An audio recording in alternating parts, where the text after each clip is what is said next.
കേരളത്തിൽ ഇന്ന് പിറന്നാൾ.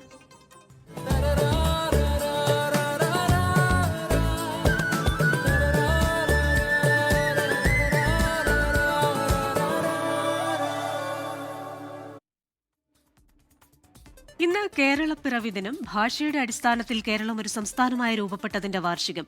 ആരോഗ്യ വിദ്യാഭ്യാസ രംഗങ്ങളിലും സാമൂഹിക വിഷയങ്ങളിലും കേരളം മാതൃക സൃഷ്ടിച്ച് മറ്റ് സംസ്ഥാനങ്ങൾക്ക് മുൻപേ സഞ്ചരിച്ചു. എന്നാൽ 69ാം പിറന്നാൾ ആഘോഷിക്കുമ്പോഴും ഇനിയും പരിഹരിക്കപ്പെടേണ്ട പ്രശ്നങ്ങളും പ്രതിസന്ധികളും സംസ്ഥാനത്തിന് മുന്നിലുണ്ട്. കേരളം കേരളം കേളികൊട്ടുയരുന്ന കേരളം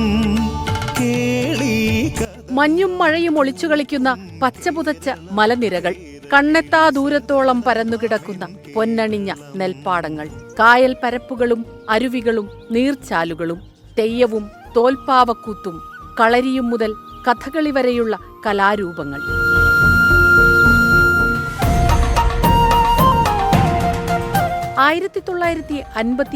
നവംബർ 1 ഭാഷയുടെ അടിസ്ഥാനത്തിൽ സംസ്ഥാനങ്ങളെ പുനഃസംഘടിപ്പിക്കാനുള്ള കേന്ദ്ര സർക്കാരിന്റെ തീരുമാനപ്രകാരം തിരുവിതാംകൂർ, കൊച്ചി, മലബാർ പ്രദേശങ്ങൾ കൂട്ടിച്ചേർത്ത് കേരളം രൂപീകരിച്ചു.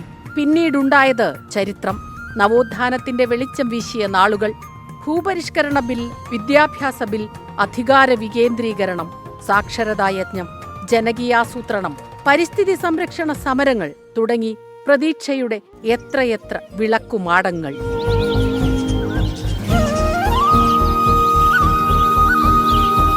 രാജ്യത്ത് ആദ്യമായി 100% സാക്ഷരത കൈവരിച്ച സംസ്ഥാനമായി മാറി കേരളം.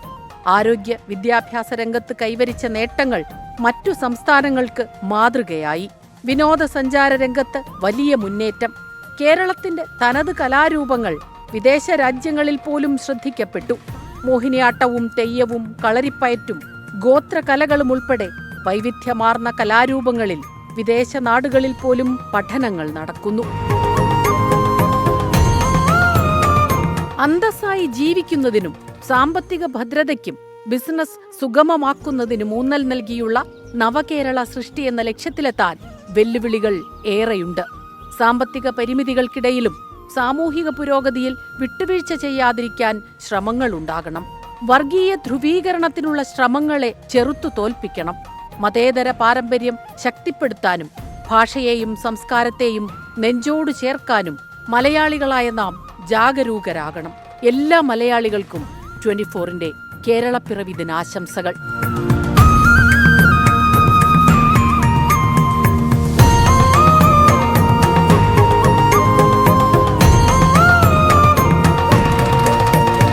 Research desk 24. ഇനി ഈ വാർത്താ ദിനത്തിലെ സമഗ്ര വിവരങ്ങളുമായി 24ന്റെ പ്രതിനിധികൾ വിവിധ മേഖലകളിൽ നിന്ന് ചേരുന്ന സമയമാണ്. തിരുവനന്തപുരത്ത് നിന്ന് MG പ്രതീഷും, കൊച്ചിയിൽ നിന്ന് S ശ്യാംകുമാറും, കോഴിക്കോട് നിന്ന് YS അഭിനന്ദും, ഡൽഹിയിൽ നിന്ന് R അച്യുതനുമാണ് പ്രേക്ഷകർക്കൊപ്പം ചേരുന്നത്. ആദ്യം തിരുവനന്തപുരത്ത് നിന്ന് MG പ്രതീഷിലേക്കാണ്. Prateesh, very good morning. കേരളപ്പിറവി ആശംസകൾ. കേരളം അങ്ങനെ അതിദരിദ്രരില്ലാത്ത സംസ്ഥാനമായി ഇന്ന് മാറുകയാണ്. PM ശ്രീ പദ്ധതി മരവിപ്പിക്കാനുള്ള മന്ത്രിസഭാ യോഗ തീരുമാനം ഇന്ന് ചീഫ് സെക്രട്ടറി കേന്ദ്രത്തെ അറിയിച്ചേക്കും. ഇങ്ങനെ ഒരു പിടി വാർത്തകളുമായി സജീവമായിരിക്കുമല്ലോ ഇന്ന് തെക്കൻ കേരളം, അല്ലേ? Christina, very good morning. Christina സൂചിപ്പിച്ചതുപോലെ തന്നെ കേരളപ്പിറവി ദിനത്തിൽ അഭിമാനകരമായ ഒരു നിമിഷത്തിന് കൂടി കേരളം വേദിയാവുകയാണ്. കേരളം അതിദരിദ്രമുക്ത സംസ്ഥാനമായി മുഖ്യമന്ത്രി ഇന്ന് പ്രഖ്യാപിക്കും. രാവിലെ പ്രത്യേക നിയമസഭാ സമ്മേളനം ചേർന്നുകൊണ്ടായിരിക്കും ആ പ്രഖ്യാപനം മുഖ്യമന്ത്രി നടത്തുന്നത്. ഈ അവധി ദിവസമായതിനാൽ ഈ ദിവസം സഭ സമ്മേളിക്കുന്നതിന് തടസ്സമായിട്ടുള്ള ചട്ടം സസ്പെൻഡ് ചെയ്തുകൊണ്ടായിരിക്കും മുഖ്യമന്ത്രി നിയമസഭയിൽ ആ ഒരു പ്രഖ്യാപനം നടത്തുക. അതിനുശേഷം വൈകുന്നേരം പ്രൗഢഗംഭീരമായ ചടങ്ങ് തിരുവനന്തപുരം സെൻട്രൽ സ്റ്റേഡിയത്തിൽ നടക്കുന്നുണ്ട്. മോഹൻലാലും മമ്മൂട്ടിയും കമൽഹാസൻ അടക്കം ഈ ചടങ്ങിൽ മുഖ്യ അതിഥികളാകുമെന്നതാണ് സർക്കാർ അറിയിച്ചിരിക്കുന്നത്. പക്ഷേ അപ്പോഴും ഒരു വശത്ത് പ്രതിപക്ഷത്തിന്റെ വലിയ എതിർപ്പ് ഈ പദ്ധതിയുമായി ബന്ധപ്പെട്ടുണ്ട്. ഇതിൽ നിന്ന് സർക്കാർ പിന്മാറണമെന്ന നിലപാടാണ് പ്രതിപക്ഷത്തിനുള്ളത്. മറ്റൊന്ന് PM ശ്രീയുമായി ബന്ധപ്പെട്ടുള്ള സർക്കാരിന്റെ തുടർ നടപടികളാണ്. കേന്ദ്ര ചീഫ് സെക്രട്ടറി ഇന്ന് കേന്ദ്രത്തിന് കത്തയക്കും. അത് PM ശ്രീ പദ്ധതി മരവിപ്പിക്കണമെന്ന് ആവശ്യപ്പെട്ടുകൊണ്ട് ബന്ധപ്പെട്ടുകൊണ്ടായിരിക്കും കത്തയക്കുക. ഒപ്പം SSK ഫണ്ട് ലഭ്യമാക്കുന്നതിന്റെ തുടർ നടപടികൾക്കായി കൂടുതൽ പ്രപ്പോസലുകൾ കേന്ദ്രത്തിന് സമർപ്പിക്കുമെന്നുള്ള വിവരം കൂടി പുറത്തു വരുന്നുണ്ട്. അതാണ് പ്രധാനപ്പെട്ട രണ്ടാമത്തെ വാർത്ത. മറ്റൊന്ന്, ഈ സ്വർണ്ണക്കൊള്ളയുമായി ബന്ധപ്പെട്ട് അന്വേഷണം ദേവസ്വം ബോർഡ് ഉദ്യോഗസ്ഥരിലേക്ക് എത്തിയിട്ടുണ്ട്. ഇന്നലെ മുൻ എക്സിക്യൂട്ടീവ് ഓഫീസർ സുധീഷ് കുമാറിനെ ഉൾപ്പെടെ വിശദമായി ചോദ്യം ചെയ്തിരുന്നു. നിലവിലെ തിരുവാഭരണം കമ്മീഷണറെ വിളിച്ചു വരുത്തി വിശദമായി മൊഴി രേഖപ്പെടുത്തുകയും ചെയ്തിട്ടുണ്ട്. ഈ ഉദ്യോഗസ്ഥരിലേക്കാണ് ഇപ്പോൾ നിലവിൽ അന്വേഷണം കൂടുതൽ പുരോഗമിക്കുന്നത്. ഒപ്പം ഉണ്ണികൃഷ്ണൻ പൊറ്റിയെ റിമാൻഡ് കാലാവധി നീട്ടിയിട്ടുണ്ട്. അദ്ദേഹത്തെ വീണ്ടും കസ്റ്റഡിയിൽ ആവശ്യപ്പെട്ട് കസ്റ്റഡി അപേക്ഷ ഇപ്പോൾ അന്വേഷണ സംഘം സമർപ്പിക്കാനുള്ള ഒരു നീക്കവും നടക്കുന്നുണ്ട്. അത്തരത്തിൽ വിശദമായ അന്വേഷണം സ്വർണ്ണക്കൊള്ളയുമായി ബന്ധപ്പെട്ട ഒരു ഭാഗത്ത് നടക്കുന്നുണ്ട്. പിന്നെ ഇന്ന് സംഭവിക്കാനിരിക്കുന്ന പ്രധാനപ്പെട്ട മറ്റൊരു വാർത്ത ആശാ സമരവുമായി ബന്ധപ്പെട്ടാണ്. നീണ്ട 250-ലധികം ദിവസങ്ങൾ നീണ്ട ആശാ സമരം കഴിഞ്ഞ ദിവസം അവസാനിപ്പിച്ചിരുന്നു. പക്ഷേ ജില്ലാ തലങ്ങളിൽ ഈ സമരം വ്യാപിപ്പിക്കാനാണ് ആശമാരുടെ തീരുമാനം. ഈ സമരം അവസാനിപ്പിച്ചുകൊണ്ടുള്ള മഹാപ്രതിജ്ഞാ റാലി ഇന്ന് തിരുവനന്തപുരം സെക്രട്ടേറിയറ്റിന് മുന്നിൽ നടക്കും. പ്രതിപക്ഷ നേതാവ് VD സതീശനായിരിക്കും ഈ മഹാറാലി ഉദ്ഘാടനം ചെയ്യുക. ഇതാണ് പ്രധാനമായും തെക്കൻ കേരളത്തിൽ സംഭവിക്കാനിരിക്കുന്ന വാർത്തകൾ. ക്രിസ്റ്റീന. ശരി, MG പ്രതീഷാണ് തെക്കൻ കേരളത്തിൽ നിന്ന് പ്രതീക്ഷിക്കാവുന്ന വാർത്തകൾ പ്രേക്ഷകരിലേക്ക് എത്തിച്ചത്. ഇനി ശ്യാംകുമാറിലേക്കാണ്. കൊച്ചിയിൽ നിന്നാണ് ശ്യാംകുമാർ ചേരുന്നത്. Shyam, very good morning. കേരളപ്പിറവി ആശംസകൾ. സാമ്പത്തിക തട്ടിപ്പ് കേസിൽ അറസ്റ്റിലായ വ്യവസായി മുഹമ്മദ് ഷർഷാദിനെ ഇന്ന് കോടതിയിൽ ഹാജരാക്കുകയാണല്ലോ. ഒപ്പം തന്നെ ക്രിപ്റ്റോ കറൻസി വഴി കേരളത്തിൽ ഹവാല ഇടപാടുകൾ നടക്കുന്നുണ്ട്. ഈ ഇടപാടിൽ വലിയ അന്വേഷണത്തിലേക്കാണല്ലോ ആദായ നികുതി വകുപ്പ് പോകുന്നത്.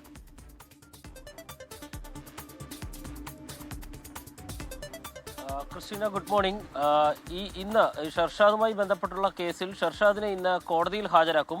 2003 ചെന്നൈ ആസ്ഥാനമായി ഷർഷാദ് സ്ഥാപിച്ച സ്ഥാപനത്തിൽ നിക്ഷേപമായി വാങ്ങിയ പണത്തിന് അതിൻ്റെ ലാഭമോ നിക്ഷേപിച്ച പണമോ നൽകുന്നില്ല എന്നുള്ള കാട്ടി കടവന്ത്ര സ്വദേശികളായ 2 പേർ നൽകിയ പരാതിയിലാണ് ഷർഷാദിനെ ചെന്നൈയിൽ നിന്ന് ഇന്നലെ കസ്റ്റഡിയിലെടുക്കുകയും ഇന്ന് പുലർച്ചെ എറണാകുളം സൗത്ത് സ്റ്റേഷനിൽ എത്തിക്കുകയും ചെയ്തത്. ഇവിടെ നിന്ന് ഇന്ന് കോടതിയിൽ ഹാജരാക്കും. ഈ കേസിൽ ഷർഷാദിന്റെ സ്ഥാപനത്തിലെ സഹപങ്കാളിയായ ശരവണൻ എന്നയാൾക്ക് വേണ്ടി കൂടി പോലീസ് അന്വേഷണം ആരംഭിച്ചിട്ടുണ്ട്. ഇയാളെയും അറസ്റ്റ് ചെയ്യുമെന്നുള്ളതാണ് പോലീസ് അറിയിച്ചിരിക്കുന്നത്. എന്നാൽ കേസുമായി ബന്ധപ്പെട്ട് യാതൊരു പ്രതികരണത്തിനും ഷർഷാദ് തയ്യാറായിട്ടുമില്ല. 2003 നടത്തിയ നിക്ഷേപമാണ്. ഈ നിക്ഷേപകരുടെ ഭാര്യമാരുടെ അക്കൗണ്ടുകൾ വഴിയാണ് ഈ പണം കൈമാറിയിരുന്നത്. ഇതിന്റെ രേഖകൾ സഹിതമാണ് കടവന്ത്ര സ്വദേശികളായ 2 പേരും പോലീസിനെ സമീപിക്കുകയും ഒടുവിൽ ഷർഷാദിനെ അറസ്റ്റ് ചെയ്യുകയും ചെയ്തത്. നേരത്തെ തന്നെ ഷർഷാദ് രാഷ്ട്രീയ ആരോപണങ്ങൾ ഉന്നയിച്ച വാർത്തയിൽ ഇടം നേടിയ ആളാണ്. അതിന് പിന്നാലെയാണ് ഈ അറസ്റ്റ് എന്നുള്ളത് രാഷ്ട്രീയമായും ഉപയോഗിക്കപ്പെടുമോ എന്നുള്ളത് ഇന്ന് അറിയേണ്ടതുണ്ട്. മറ്റൊരു കേസ് ഇന്നലെ മുതൽ ആരംഭിച്ച IT-യുടെ പരിശോധനയാണ്. ഈ പരിശോധനയിൽ ഏറ്റവും പ്രധാനമായി കണ്ടെത്തിയത് ക്രിപ്റ്റോ കറൻസിയുടെ ഇടപാടുകളുമായി ബന്ധപ്പെട്ടാണ്. കേരളത്തിൽ കൃത്യമായി KYC അപ്ഡേറ്റ് ചെയ്യാത്ത, സ്ഥിരമായി ഉപയോഗിക്കാത്ത അക്കൗണ്ടുകളാണ് ഇത്തരം കൈമാറ്റങ്ങൾക്ക് വിനിയോഗിച്ചത് എന്നുള്ളതാണ് കണ്ടെത്തിയിരിക്കുന്നത്. നിക്ഷേപകർ വല്ലപ്പോഴും മാത്രം ഉപയോഗിക്കുന്ന ഈ അക്കൗണ്ടുകളാണ് ക്രിപ്റ്റോ കറൻസി പണമായി മാറിയ ശേഷം കൈമാറ്റത്തിന് ഉപയോഗിച്ചതെന്നും കണ്ടെത്തിയിട്ടുണ്ട്. ഇതിൽ ബാങ്ക് ഉദ്യോഗസ്ഥർക്ക് പങ്കുണ്ടോ എന്നുള്ളത് ഇൻകം ടാക്സ് ഡിപ്പാർട്ട്മെന്റ് പരിശോധിക്കുകയാണ്. പ്രാഥമികമായി അത്തരത്തിലുള്ള വിവരങ്ങൾ ലഭിച്ചിട്ടില്ല എന്നും ഇൻകം ടാക്സ് ഡിപ്പാർട്ട്മെന്റ് വ്യക്തമാക്കുകയും ചെയ്യുന്നുണ്ട്. ഏതായാലും കേരളത്തിൽ ഈയിടെ നടന്ന ഏറ്റവും വലിയ ക്രിപ്റ്റോ കറൻസി ഇടപാടും അതുമായി ബന്ധപ്പെട്ടുള്ള നിയമവിരുദ്ധ പ്രവർത്തനങ്ങളുമാണ് നടന്നിരിക്കുന്നതെന്നും ഉദ്യോഗസ്ഥർ പറയുന്നു. പ്രധാനമായും കോഴിക്കോട്, മലപ്പുറം ജില്ലകൾ കേന്ദ്രീകരിച്ചാണ് 300 കോടി രൂപയിലേറെ വലിയ ഇടപാടുകൾ നടന്നിരിക്കുന്നത് എന്നുള്ളതാണ് ഉദ്യോഗസ്ഥരുടെ പ്രാഥമിക നിഗമനം. ഇനി നമ്മൾ പോകുന്നത് കോഴിക്കോടേക്കാണ്. കോഴിക്കോട് നിന്ന് YS അഭിനന്ദ് ചേരും. ഫ്രഷ് കട്ട് സംഘർഷവുമായി ബന്ധപ്പെട്ട് അമ്പായത്തോട് ഇന്ന് നിരോധനാജ്ഞ നടക്കുകയാണ്. Abhinand, very good morning. ഇതുമായി ബന്ധപ്പെട്ട വിശദാംശങ്ങൾ എന്തൊക്കെയാണ്? ഒപ്പം തന്നെ വടക്കൻ കേരളത്തിൽ നിന്ന് നമുക്ക് ഇന്ന് എന്തൊക്കെ വാർത്തകൾ പ്രതീക്ഷിക്കാം?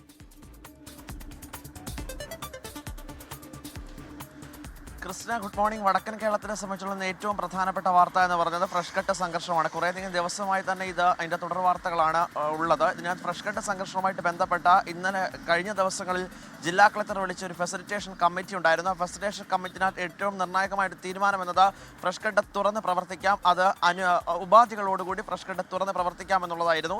ഇത് കേട്ട ഉടൻ തന്നെ സമരസമിതി ഒരു സമരം പ്രഖ്യാപിച്ചിരുന്നു. ഇന്നലെ വൈകുന്നേരമായിരുന്നു അമ്പായത്തോട് കേന്ദ്രീകരിച്ചുള്ള സമരത്തിലേക്ക് നീങ്ങിയത്. പക്ഷേ ഫ്രഷ് കട്ട് ഇപ്പോഴും തുറന്നിട്ടില്ല. ഇന്നും തുറക്കാനുള്ള സാധ്യത ഇല്ല. അവർക്ക് മതിയായ പോലീസ് സുരക്ഷ ഉണ്ടെങ്കിൽ മാത്രമേ ഫ്രഷ് കട്ട് തുറന്ന് പ്രവർത്തിക്കാൻ സാധിക്കുകയുള്ളൂ എന്നാണ് ഇപ്പോൾ ഉടമ ജില്ലാ കളക്ടറെ അടക്കം അറിയിച്ചിട്ടുള്ളത്. അങ്ങനെയെങ്കിൽ ഇത് എന്ന് തുറക്കുന്നു അന്ന് മുതൽ തന്നെ സമരം തുടരാനാണ് സമരസമിതിയുടെ തീരുമാനം. ഇതിന്റെ ഭാഗമായിട്ട് ഇപ്പോൾ പ്രദേശത്ത് നിരോധനാജ്ഞ പ്രഖ്യാപിച്ചിട്ടുണ്ട്. 7 ദിവസത്തേക്കാണ് നിരോധനാജ്ഞ പ്രഖ്യാപിച്ചിട്ടുള്ളത്. ഫ്രഷ് കട്ടിന് ചുറ്റുമുള്ള 100 മീറ്റർ സ്ഥലം, ഒപ്പം തന്നെ അമ്പായത്തോട് ജംഗ്ഷൻ, അമ്പായത്തോട്ടിനും ഫ്രഷ് കട്ടിനും ഇടയിലുള്ള റോഡുകൾ, ഒപ്പം തന്നെ വീടുകൾ ഒക്കെ കേന്ദ്രീകരിച്ചുകൊണ്ടുള്ള ഒരു നിരോധനാജ്ഞയാണ് ഇപ്പോൾ ജില്ലാ കളക്ടർ സ്നേഹിൽ കുമാർ സിംഗ് ഏർപ്പെടുത്തിയിരിക്കുന്നത്. ഇതുമായിട്ട് ബന്ധപ്പെട്ട ധാരാളം പ്രതിഷേധങ്ങൾ ഇനി അങ്ങോട്ടേക്കുള്ള ദിവസങ്ങളിൽ ഉണ്ടാകുമെന്ന് സമരസമിതി വ്യക്തമാക്കുന്നുണ്ട്. കാരണം അവർക്ക് ഏറ്റവും വലിയൊരു ആവശ്യം എന്നത് ഈ ഫ്രഷ് കട്ട് അടച്ചു പൂട്ടുക എന്നതാണ്. പരിസരവാസികൾക്ക് അത് ആരോഗ്യത്തിനൊക്കെ ഹാനികരമാകുന്ന രീതിയിലാണ് ഈ ഫ്രഷ് കട്ടിന്റെ പ്രവർത്തനം മുന്നോട്ട് പോകുന്നത്. അപ്പോൾ അത്തരത്തിലേക്ക് അടച്ചു പൂട്ടുക എന്ന നിലപാട് മാത്രമാണ് നിലവിൽ സമരസമിതിക്കുള്ളത്. അതെന്ന് അടച്ചു പൂട്ടുന്നു അന്ന് വരെ സമരം തുടരാനാണ് തീരുമാനിച്ചിരിക്കുന്നത്. ഉപാധികളോട് കൂടിയിട്ട് തുറന്ന് പ്രവർത്തിക്കാനുള്ള ജില്ലാ കളക്ടറുടെ തീരുമാനത്തെയും എതിർത്തുകൊണ്ട് സമരസമിതി രംഗത്തിരിക്കുന്നത്. ഇന്നും അതുമായി ബന്ധപ്പെട്ട തുടർ വാർത്തകളാണ് വടക്കൻ കേരളത്തെ സംബന്ധിച്ചോളം ഏറ്റവും പ്രധാനമാകുന്നത്. ക്രിസ്റ്റീന. YS അഭിനന്ദാണ് വടക്കൻ കേരളത്തിൽ നിന്നുള്ള വിശദാംശങ്ങളുമായി ചേർന്നത്. മറ്റു പ്രതിനിധികളിലേക്ക് നമുക്ക് ഉടൻ പോകാം. ഇപ്പോൾ വരുന്ന ഒരു വാർത്തയിലേക്ക് പെട്ടെന്ന് പോവുകയാണ്. മലപ്പുറം വള്ളുവമ്പ്രത്ത് ഓയിൽ മില്ലിൽ തീപിടുത്തം. ഫയർഫോഴ്സ് എത്തി തീ അണയ്ക്കുകയാണ്. ഗോകുൽ കെ വേണുഗോപാലാണ് മലപ്പുറത്ത് നിന്ന് വിശദാംശങ്ങളുമായി ചേരുന്നത്. ഗോകുൽ, എപ്പോഴായിരുന്നു ഈ ഒരു സംഭവം? എന്തായിരുന്നു തീപിടുത്തത്തിന് കാരണം? എന്താണ് വിശദാംശങ്ങൾ? ക്രിസ്റ്റീന, രാവിലെ 5:40 മലപ്പുറത്തുള്ള ഈ ഫയർഫോഴ്സ് യൂണിറ്റിനെ ഇത്തരത്തിൽ ഹാഫ് വള്ളുവമ്പ്രം എന്ന് പറഞ്ഞ സ്ഥലത്തുള്ള വള്ളുവമ്പ്രത്തിന് സമീപത്തുള്ള സ്ഥലമാണ്. അവിടെയുള്ള ഓയിൽ മില്ലിന് തീ പിടിച്ചു എന്ന വിവരം ലഭിക്കുന്നത്. ഉടനെ തന്നെ മലപ്പുറത്തു നിന്നുള്ള അഗ്നിരക്ഷാ യൂണിറ്റുകൾ അങ്ങോട്ടേക്ക് പുറപ്പെട്ടിട്ടുണ്ട്. ഷിബിൻ ഓയിൽ മിൽ എന്ന് പറയുന്ന സ്ഥാപനത്തിനാണ് തീ പിടിച്ചിട്ടുള്ളത്. തീ പിടിക്കാനുള്ള കാരണം എന്താണ് എന്നറിയില്ല. ഇപ്പോൾ ഈ യൂണിറ്റുകൾ തീ അണയ്ക്കാനുള്ള ശ്രമം നടത്തിക്കൊണ്ടിരിക്കുകയാണ്. അപകടകരമായ സാഹചര്യമൊന്നുമില്ല, തീ നിയന്ത്രണ വിധേയമാണ് എന്നാണ് അറിയുന്നത്. പക്ഷെ ഇതിനകത്ത് കുറച്ച് തേങ്ങയൊക്കെ കൂട്ടിയിട്ടിരിക്കുന്നതായുള്ള വിവരമുണ്ട്. അതിനാൽ തന്നെ തീ അണയ്ക്കാനുള്ള നിയന്ത്രണം ഇപ്പോഴും തുടർന്നുകൊണ്ടിരിക്കുകയാണ്. Christina.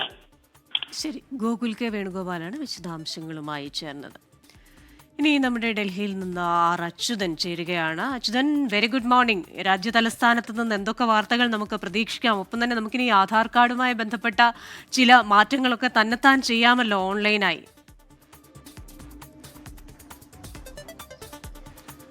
Very good morning Christina. അതുതന്നെയാണ് ഇന്നു മുതൽ, അതായത് ആധാർ കാർഡുമായി ബന്ധപ്പെട്ട ചില മാറ്റങ്ങൾ, ഇപ്പോൾ സുപ്രധാന മാറ്റങ്ങൾ ഇന്നു മുതലാണ് പ്രാബല്യത്തിൽ വരുന്നത്. The unique identification of authority of India ഈ ആധാറിൻ്റെ അപ്ഡേറ്റ് പ്രക്രിയ കൂടുതൽ വേഗത്തിലും അതുപോലെ അത് എളുപ്പം ചെയ്യാൻ വേണ്ടിയിട്ട് ചില മാറ്റങ്ങൾ വരുത്തിയിരുന്നു. ആ മാറ്റങ്ങൾ എന്നുള്ളത് ഇനി മുതൽ, അതായത് ഈ ആധാർ ഹോൾഡർമാർക്ക് അവരുടെ പേര്, വിലാസം, ജനന തീയതി, അതുപോലെ മൊബൈൽ നമ്പർ എന്നിവ ഓൺലൈനായി സ്വയം പരിഷ്കരിക്കാനാകും. അതിനായി ഒരു ആധാർ സേവാ കേന്ദ്രത്തിലേക്ക് പോകേണ്ടതിൻ്റെ ആവശ്യകതയില്ല.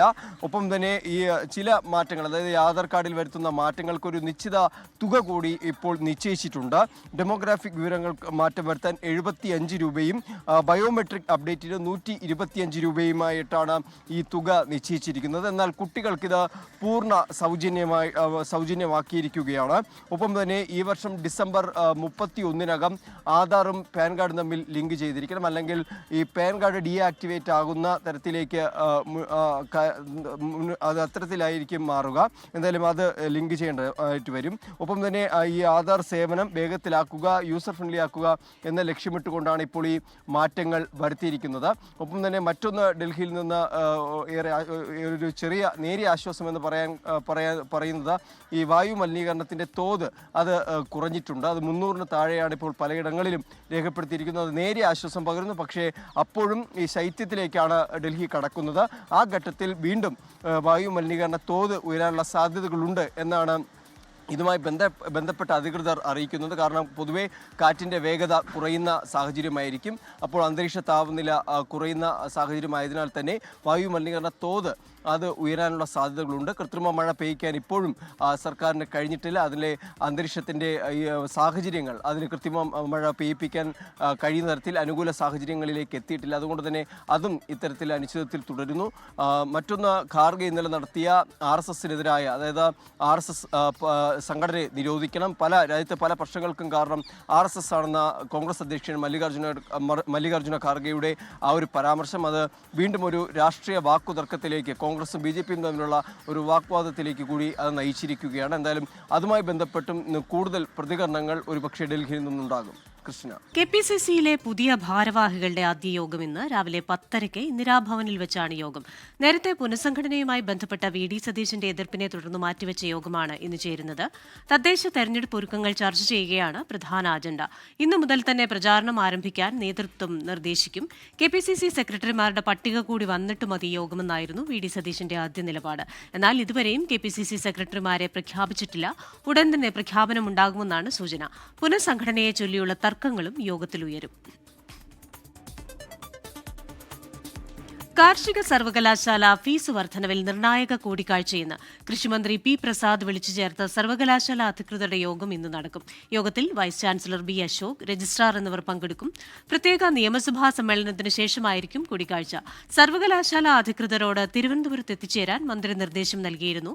ഫീസ് വർധന പിൻവലിക്കണമെന്ന് മന്ത്രി ആവശ്യപ്പെടും. നിലവിൽ ഫീസ് വർധന, സ്കോളർഷിപ്പ് ഉൾപ്പെടെയുള്ള വിഷയങ്ങളിൽ കോടതിയിൽ കേസ് നിലനിൽക്കുന്നുണ്ട്. ഈ കേസിൽ സത്യവാങ്മൂലം പിൻവലിക്കാനാകുമോ എന്നുള്ള സാഹചര്യം കൂടി പരിഗണിച്ചായിരിക്കും അന്തിമ തീരുമാനം. കേരള സർവകലാശാലയിൽ നിർണായക യോഗങ്ങൾ ഇന്ന് രാവിലെ 8 മണിക്ക് നടക്കുന്ന സെനറ്റ് യോഗത്തിൽ ചാൻസലർ കൂടിയായ ഗവർണർ രാജേന്ദ്ര വിശ്വനാഥ് ഹാർലേക്കർ പങ്കെടുക്കും. സെനറ്റ് യോഗം ചട്ടവിരുദ്ധമായാണ് ചേരുന്നതെന്നാരോപിച്ച് ഇടതംഗങ്ങൾ പ്രതിഷേധിക്കാൻ സാധ്യതയുണ്ട്. സെനറ്റ് യോഗം പൂർത്തിയായതിനു പിന്നാലെ സുപ്രധാന അജണ്ടകൾ വെച്ചുകൊണ്ട് സിൻഡിക്കേറ്റ് യോഗവും ചേരും. വലിയ തർക്കങ്ങൾക്കൊടുവിൽ 2 മാസത്തെ ഇടവേളയ്ക്ക് ശേഷമാണ് ഇന്ന് സിൻഡിക്കേറ്റ് യോഗങ്ങൾ ചേരുന്നത്. രജിസ്ട്രാർ അനിൽകുമാറിന്റെ സസ്പെൻഷനുമായി ബന്ധപ്പെട്ട വിഷയമാണ് പ്രധാന അജണ്ട. സസ്പെൻഷൻ പിൻവലിക്കാനുള്ള ഇടത് സിൻഡിക്കേറ്റ് അംഗങ്ങളുടെ ആവശ്യം VC അംഗീകരിക്കുമോ എന്ന് അറിയേണ്ടതുണ്ട്. യൂണിയൻ ഭാരവാഹികൾക്ക് പരീക്ഷയ്ക്ക് ഗ്രേസ് മാർക്ക് നൽകാനുള്ള ഉപസമിതിയുടെ ശുപാർശ, കാര്യവട്ടം ക്യാമ്പസിലെ SFI നേതാവിന്റെ PhD എന്നിവയും യോഗത്തിൽ ചർച്ചയാകും. കേരള സംസ്ഥാന ചലച്ചിത്ര അക്കാദമിയിൽ നിന്ന് നീക്കിയതിൽ നടൻ പ്രേംകുമാറിന് അതൃപ്തി. ഭരണസമിതിയിൽ നിന്ന് നീക്കുന്ന കാര്യം നിലവിലെ ചെയർമാനായ പ്രേംകുമാറിനെ അറിയിച്ചില്ല. CPIM-യുമായുണ്ടായ അഭിപ്രായ വ്യത്യാസങ്ങളെ തുടർന്നാണ് പ്രേംകുമാർ പുറത്തായതെന്നാണ് വിവരം. വിവാദങ്ങളെ തുടർന്ന് സംവിധായകൻ രഞ്ജിത്ത് സ്ഥാനമൊഴിഞ്ഞതിനു പിന്നാലെയാണ് വൈസ് ചെയർമാനായിരുന്ന പ്രേംകുമാർ ചലച്ചിത്ര അക്കാദമിയുടെ തലപ്പത്തെത്തുന്നത്. കഴിഞ്ഞ കേരള രാജ്യാന്തര ചലച്ചിത്രമേള വിജയകരമായി സംഘടിപ്പിക്കുന്നതിലും പ്രേംകുമാറിന്റെ റോൾ വലുതായിരുന്നു. എന്നാൽ ചലച്ചിത്ര അക്കാദമിയിൽ പുതിയ ഭരണസമിതിയെ നിയമിച്ച സർക്കാർ പ്രേംകുമാറിനെ തഴഞ്ഞു. ഓസ്കാർ ജേതാവ് റസൂൽ പൂക്കുട്ടിയെ ചലച്ചിത്ര അക്കാദമി ചെയർപേഴ്സണായും കുക്കു പരമേശ്വരനെ വൈസ് ചെയർപേഴ്സണായും സാംസ്കാരിക വകുപ്പ് നിയമിച്ചു. നിലവിലുള്ള അക്കാദമി ഭരണസമിതിയിൽ നിന്ന് പുതിയ സമിതിയിൽ അംഗങ്ങളായത് 3 പേർ മാത്രം. കുക്കു പരമേശ്വരനെ കൂടാതെ N. അരുൺ, സന്തോഷ് കീഴാറ്റൂർ എന്നിവരാണ് തുടരുന്നത്. ഭരണസമിതിയിൽ എവിടെയും പരിഗണിക്കാത്തതിൽ വലിയ അതൃപ്തിയിലാണ് പ്രേംകുമാർ. ചുമതലയിൽ നിന്നും മാറ്റുന്ന കാര്യം പോലും പ്രേംകുമാറുമായി ആശയവിനിമയം നടത്തിയില്ല.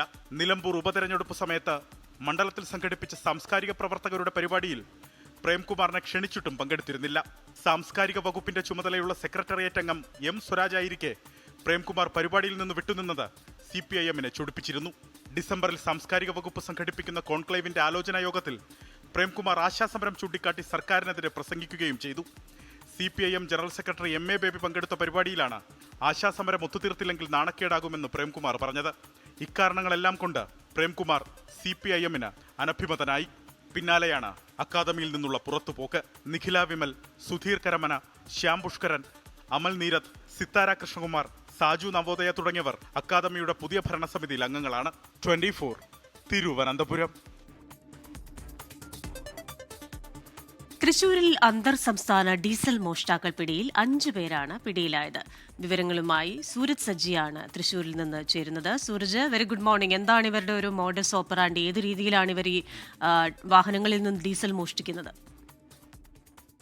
ക്രിസ്റ്റീന, ഈ ആധുനിക സംവിധാനങ്ങൾ അടക്കം സജ്ജീകരിച്ചുകൊണ്ടുള്ള ഒരു ലോറിയിലായിരുന്നു ഈ അന്തർ സംസ്ഥാന മോഷ്ടാക്കൾ ഈ ഡീസൽ മോഷണം നടത്തിയിരുന്നത്. ഒരാഴ്ചയിലേറെയായി ഈ പാലക്കാട്ട് നിന്ന് തൃശ്ശൂരിലേക്ക് വരുന്ന ദേശീയപാതയിൽ നിർത്തിയിട്ടിരിക്കുന്ന ഈ വാഹനങ്ങളുടെ ഡീസൽ മോഷ്ടിക്കുകയായിരുന്നു. ഈ പരാതിയെ തുടർന്ന് കഴിഞ്ഞ ഏതാനും ദിവസങ്ങളായി മേഖലയിൽ പോലീസിന്റെ ഒരു നിരീക്ഷണം ഉണ്ടായിരുന്നു. ഇന്നലെ വടക്കഞ്ചേരി പോലീസിന് ലഭിച്ച രഹസ്യവിവരത്തിന്റെ അടിസ്ഥാനത്തിൽ ഇവർ അത്തരത്തിലൊരു വാഹനം പിന്തുടരുന്നു. പക്ഷെ പന്നിയങ്കര ടോൾ ബൂത്ത് എത്തുമ്പോഴേക്കും ഈ വാഹനം പിടിക്കാനുള്ള ഒരു ശ്രമം പോലീസ് നടത്തിയപ്പോൾ ഈ ലോറി ഈ പോലീസ് പിടിച്ചിട്ട് മുന്നോട്ട് നീങ്ങുകയായിരുന്നു. അങ്ങനെ അവിടെ നിന്ന് നീലിപ്പാലം പിന്നിട്ട് വാണിയമ്പാറയിൽ എത്തുന്ന സമയത്ത് പോലീസ് ഈ വാഹനം തടയുന്നു. പക്ഷെ അതിലുണ്ടായിരുന്ന 5 പേർ ഓടി രക്ഷപ്പെടുകയും ചെയ്തു. പിന്നീട് പോലീസ് നടത്തിയ പരിശോധനയിൽ 5 പേർ പോലീസിന്റെ കസ്റ്റഡിയിലാകുകയും ചെയ്തിട്ടുണ്ട്. ഈ ചെറിയ മോട്ടോർ പമ്പ് അടക്കം വാഹനത്തിൽ ഘടിപ്പിച്ച് ഈ ഒതുക്കിയിട്ടിരിക്കുന്ന വാഹനങ്ങൾക്കടുത്ത് ഈ ലോറി നടത്തി ഈ പൈപ്പ് അവരുടെ പെട്രോൾ ടാങ്കിലേക്ക് ഇട്ടാണ് ഈ മോഷണം നടത്തിയിരുന്നതെന്നുള്ളതാണ് ഇപ്പോൾ പോലീസിന്റെ കണ്ടെത്തൽ. UP രജിസ്ട്രേഷനുള്ള വാഹനമാണ് പേരെയുമാണ് ഇപ്പോൾ പിടികൂടിയിരിക്കുന്നത് ക്രിസ്റ്റീന. കൊച്ചി സെൻട്രൽ സ്ക്വയർ മാളിലെ ഫാമിലി എന്റർടൈൻമെന്റായ പ്ലേ ആസയുടെ ഉദ്ഘാടനം പേളിമാണി നിർവഹിച്ചു. Malabar group chairman MP Ahammed ഉദ്ഘാടന ചടങ്ങിൽ മുഖ്യാതിഥിയായി. 80-ലധികം ഗെയിമുകളാണ് പ്ലേ ആസ ഒരുക്കിയിരിക്കുന്നത്.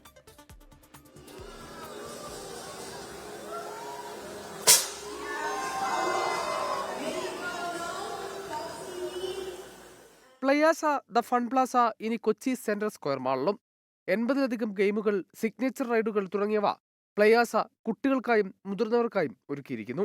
20,000 ചതുരശ്ര അടി വിസ്തീർണമുള്ള ലോകോത്തര ഫാമിലി എന്റർടൈൻമെന്റ്സ് ആണ് പ്ലയാസ.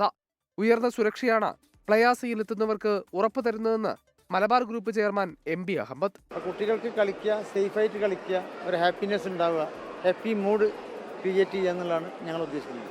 ഇതിൽ വളരെ സേഫ്റ്റി ആയിരിക്കുക, പിള്ളേർക്ക് ഒരു തരത്തിലും പരിക്കില്ലാതിരിക്കുക. കംപ്ലീറ്റ് ഇമ്പോർട്ടഡ് മെഷീനറീസ് ആണ് ഇവിടെ ഉപയോഗിക്കുന്നത്. Roller coaster, bowling, VR games, 5 വയസ്സിന് താഴെയുള്ള കുട്ടികൾക്കായി പ്രത്യേക പ്ലേ ഏരിയ എന്നിവയുമുണ്ട്. എല്ലാ ഉപകരണങ്ങളും ഇറ്റലി, ജർമ്മനി, അമേരിക്ക തുടങ്ങിയ രാജ്യങ്ങളിൽ നിന്ന് ഇറക്കുമതി ചെയ്തതാണ്. 24 കൊച്ചി. ശബരിമല മണ്ഡല മകരവിളക്ക് തീർത്ഥാടനത്തിന്റെ ഭാഗമായി ഭക്തർക്കായുള്ള വെർച്വൽ ക്യൂ ബുക്കിംഗ് ഇന്ന് വൈകിട്ട് 5 മണി മുതൽ ആരംഭിക്കും. ഒരു ദിവസം 70,000 ഭക്തർക്കാണ് വെർച്വൽ ക്യൂ വഴി സ്ലോട്ട് ബുക്ക് ചെയ്യാൻ സാധിക്കുക. വണ്ടിപ്പെരിയാർ സത്രം, എരുമേലി, നിലയ്ക്കൽ, പമ്പ എന്നിവിടങ്ങളിൽ സ്പോട്ട് ബുക്കിംഗ് കേന്ദ്രങ്ങളും ഉണ്ടാകും. ഒരു ദിവസം പരമാവധി 20,000 ഭക്തരെയാണ് സ്പോട്ട് ബുക്കിംഗ് വഴി ദർശനത്തിനായി അനുവദിക്കുക. തീർത്ഥാടകർക്കുള്ള അപകട ഇൻഷുറൻസ് പരിരക്ഷ കഴിഞ്ഞ വർഷം 4 ജില്ലകളിൽ നടക്കുന്ന അപകട മരണങ്ങൾക്ക് മാത്രമായിരുന്നു. ഈ തീർത്ഥാടന കാലം മുതൽ കേരളത്തിൽ എവിടെ വെച്ച് അയ്യപ്പ ഭക്തർക്ക് ശബരിമല യാത്രാമധ്യേ അപകടമുണ്ടായാലും 5 ലക്ഷം രൂപ പരിരക്ഷ ലഭിക്കുന്ന തരത്തിൽ വ്യാപിപ്പിച്ചിട്ടുണ്ട്.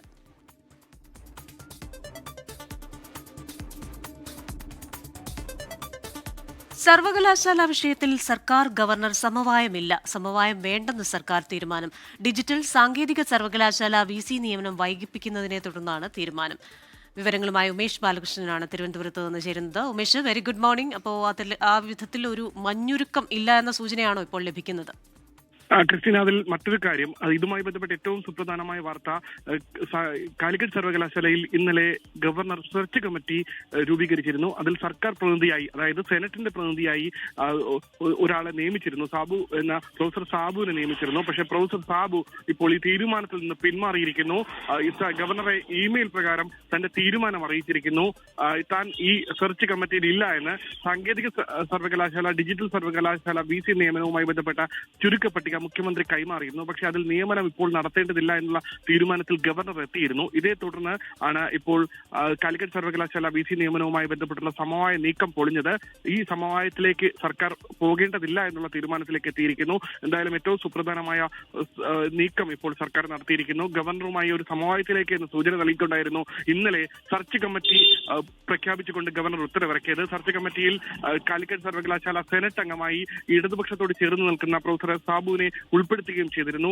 അതിൽ UGC പ്രതിനിധി മറ്റൊരാളും ഒപ്പം ഗവർണറുടെ പ്രതി ഒരാളും ചേർത്ത് 3 പേരുടെ പട്ടികയാണ് പുറത്തിറക്കിയത്. പക്ഷേ ഇപ്പോൾ ഒരാൾ പിന്മാറിയതോടുകൂടി ഇനി സെർച്ച് കമ്മിറ്റി നിലനിൽക്കില്ല. സെർച്ച് കമ്മിറ്റി അസാധുവാകും. കാലിക്കറ്റ് സർവകലാശാല VC നിയമനം പ്രതിസന്ധിയിലാകും. ഒരു പക്ഷേ ഡിജിറ്റൽ സാങ്കേതിക സർവകലാശാലയിൽ VC നിയമനവുമായി ബന്ധപ്പെട്ടുള്ള തീരുമാനം ഗവർണർ അനുകൂലമായി, സർക്കാർ നൽകിയ പട്ടികയിൽ അനുകൂലമായി തീരുമാനം എടുത്തിരുന്നെങ്കിൽ കാലിക്കറ്റ് സർവകലാശാലയിലെ VC നിയമനത്തിന് ഗവർണർക്ക് താല്പര്യമുള്ള ഒരാളെ VC-ആയി എത്തിക്കാൻ കഴിയുന്ന സാഹചര്യം ഉണ്ടായിരുന്നു. പക്ഷേ ആ തീരുമാനത്തിൽ നിന്ന് പിന്മാറിയിരിക്കുന്നു. ഇന്നലെ ഈ ഉത്തരവിറങ്ങിയപ്പോൾ, ഗവർണറുടെ ഉത്തരവിറങ്ങിയപ്പോൾ സർക്കാർ ഗവർണർ അനുനയത്തിലേക്ക് എന്നൊരു സൂചനയുണ്ടായിരുന്നു. പക്ഷെ ആ സൂചന ഇപ്പോൾ പൊളിഞ്ഞിരിക്കുന്നു. സർക്കാർ ആ തീരുമാനത്തിൽ നിന്ന് പിന്നോട്ട് പോയിരിക്കുന്നു. ക്രിസ്റ്റീന. ഓക്കെ, ഉമേഷ് ബാലകൃഷ്ണനാണ് ഏറ്റവും പുതിയ വിവരങ്ങളുമായി തിരുവനന്തപുരത്ത് നിന്ന് ചേർന്നത്. സങ്കീർണമായ വൃക്ക മാറ്റിവെക്കൽ ശസ്ത്രക്രിയ വിജയകരമായി നടത്തി Chengannur doctor KM Cherian institute of medical sciences. വൃക്കസ്തംഭനം മൂലം 1 വർഷമായി ആഴ്ചയിൽ 3 തവണ ഹീമോ ഡയാലിസിസ് നടത്തിയിരുന്ന തൊടുപുഴ സ്വദേശിയായ 30-കാരനാണ് അമ്മ വൃക്കദാനം ചെയ്തത്. യുവാവിന് അമിത ശരീരഭാരമുണ്ടായിരുന്നു. ദാതാവിന്റെ വൃക്കയ്ക്ക് 2 വൃക്കധമനികൾ ഉണ്ടായിരുന്നതും ഒരു ധമനിയുടെ നീളവും വ്യാസവും വളരെ കുറവുമായിരുന്നു. ഈ ഘടകങ്ങൾ വാസ്കുലർ അനാസ്റ്റോമോസിസ് ചെയ്യുന്നത് സങ്കീർണമാക്കി. അതിനൂതന ഉപകരണങ്ങളുടെ സഹായത്തോടെയാണ് ശസ്ത്രക്രിയ പൂർത്തിയാക്കിയത്. 15ഓളം വിദഗ്ധ ഡോക്ടേഴ്സും അത്യാധുനിക ഉപകരണങ്ങളും അടങ്ങുന്നതാണ് ചെങ്ങന്നൂർ KMC ആശുപത്രിയിലെ അവയവ മാറ്റിവെക്കൽ ശസ്ത്രക്രിയാ വിഭാഗമെന്ന് ആശുപത്രി managing director reverend father doctor Alexander കൂടാരത്തിൽ അറിയിച്ചു. ന്യൂസ് ബ്രേക്സിന്റെ സമയം പൂർണ്ണമാവുകയാണ്.